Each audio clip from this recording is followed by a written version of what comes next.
Peace, y'all. It's Supreme, aka Street Neptune, and I'm making this video today sharing 3 tips that I've used that I found personally invaluable in helping me to heal my trauma, repair relational ruptures, abandonment issues, codependency patterns, and really deepen and step fully into my own authentic expression. So the first tip is going to be slowing down. In the culture that we live in, a lot of people around us externally, there's this theme of being able to just keep on going, get it done, and to be a go-getter.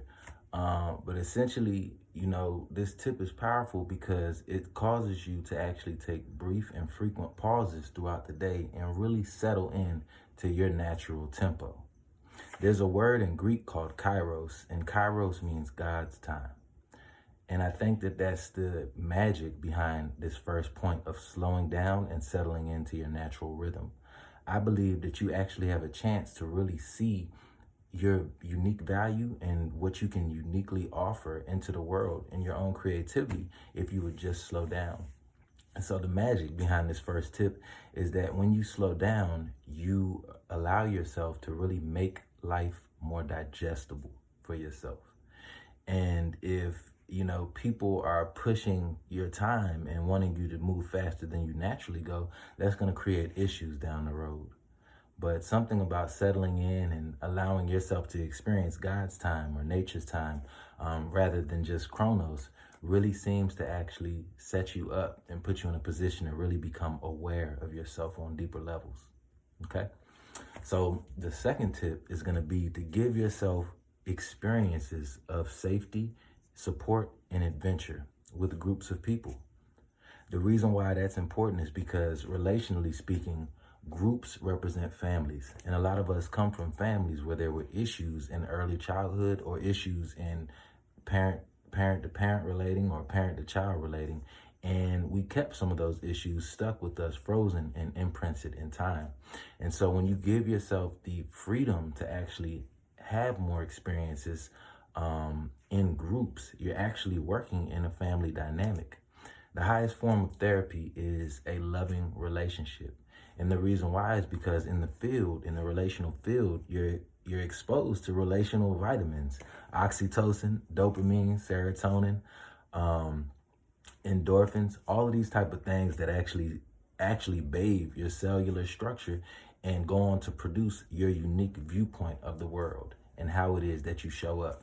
So tip number 2, even if it looks like going on meetup.com to find groups of people that engage in your favorite hobby, or going to take a weekly yoga class, or going on a retreat, you need to get out and get more relational. You need to get more open and available to actually working with groups of people. Because again, groups are family, and our relationships ultimately are our biology.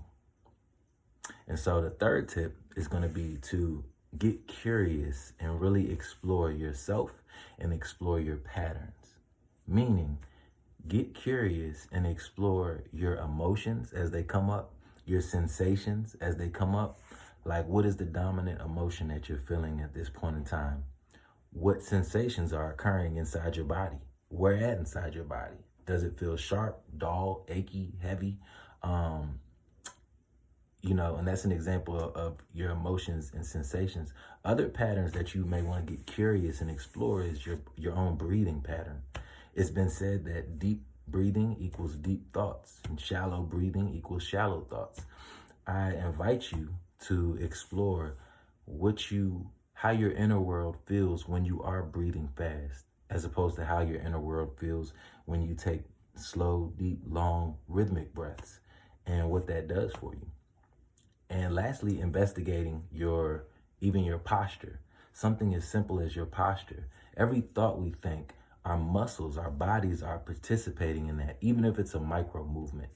So if you're thinking stressful thoughts and thoughts of anxiety and worry about the future or the past, your body is literally organizing that experience, and it's making you bring your chest in, hunker your shoulders over, and crunch in, So really understanding this aspect of your posture, how you assemble yourself, how you hold yourself is a contract with reality.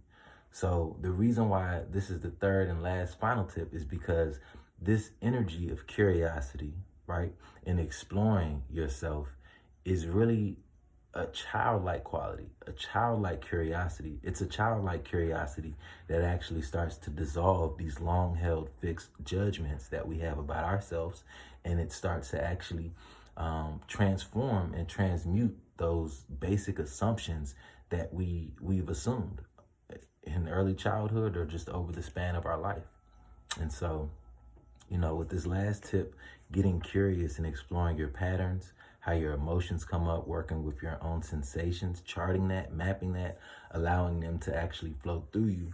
The idea behind this is that you are a active living process, not a fixed conclusion. You are active exploration and not a fixed conclusion. And so the beauty of this is that when you take time to get curious about yourself, explore your patterns, have new experiences that contradict the way that your body is used to perceiving the world, and actually slow down and settle into God's time, nature's time, that is when you can really learn to occupy the full range of your human experience. And we call that authenticity. And so these are my tips that I've used and I'm currently using in my own walk and in my own life. And I hope that you guys enjoy. And if you'd like to know more, you can check me out, me and my wife, at www.supremeessencepfw.com. As always, peace, y'all, and may a drop of bliss fall into your aura and water your inner gardens for all of eternity. Peace.